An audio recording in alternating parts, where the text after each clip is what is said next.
Queue న్యూస్లో పనిచేయటకు senior video editors కావాలను సంప్రదించవలసిన నెంబర్లు 8688926084. రేషన్ కార్డు లేకుండా రుణమాఫీ అది కేవలం కుటుంబం గుర్తింపు కోసమే. సీఎం రేవంత్ రెడ్డి పాస్బుక్ ఉన్నోళ్ళందరికీ రుణమాఫీ వర్తింపు మంచి ముచ్చట ఇది. రేపు 1,00,000 వరకున్న లోన్ల మాఫీ, లబ్ధిదారులతో రైతు వేదికలో సంబరాలు. రుణమాఫీ నిధులను ఇతర ఖాతాల్లో జమ చేసుకుంటే కఠిన చర్యలు తప్పవని బ్యాంకర్లకు హెచ్చరిక.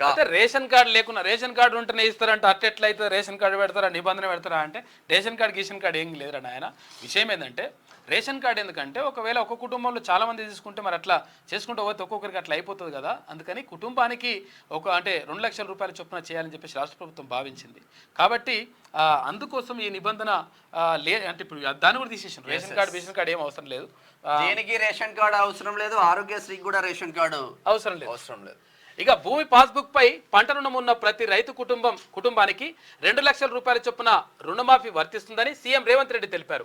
పాస్బుక్ ఆధారంగానే రుణమాఫీ చేస్తామని, కేవలం కుటుంబాన్ని గుర్తించడానికి మాత్రమే రేషన్ కార్డు నిబంధన పెట్టినట్లు ఆయన స్పష్టం చేశారు. రుణమాఫీకి రేషన్ కార్డు నిబంధనపై మంగళవారం సెక్రటరియట్లో కలెక్టర్లతో జరిగిన సమావేశంలో సీఎం రేవంత్ రెడ్డి క్లారిటీ ఇచ్చారు. ఇక రైతులెవరూ ఆందోళన చెందాల్సిన అవసరం లేదని, కుటుంబ నిర్ధారణకు మాత్రమే రేషన్ కార్డును ప్రామాణికంగా తీసుకుంటున్నామని ఆయన చెప్పిండ్రు.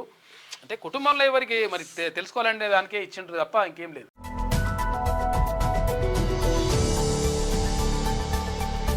మీకు వార్తలు రాయడం, విశ్లేషణ చేయడం వచ్చా? అన్యాయాన్ని ప్రశ్నించడం తెలుసా? ఇంకెందుకు ఆలస్యం? క్యూ న్యూస్ మిమ్మల్ని ఆహ్వానిస్తుంది. క్యూ న్యూస్లో పనిచేయటకు అనుభవం గల కంటెంట్ రైటర్స్ కావాలను సంప్రదించవలసిన నెంబర్లు 8688926084.